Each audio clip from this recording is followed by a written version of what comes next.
Personalized result pages give your quizzes an edge that gets your audience engaged.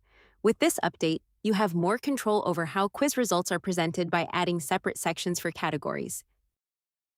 Let's learn how to add custom category content to the quiz results.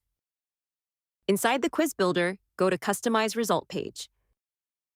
Click Plus Add section, then select Individual Category.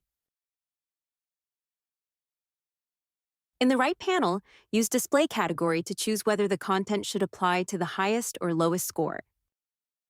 Customize the content for that category, including text, images, videos, CTA text, and links. This improves the overall setup experience, using the first category as a customizable template to create personalized results that increase their appeal, all with responsive previews for the best results.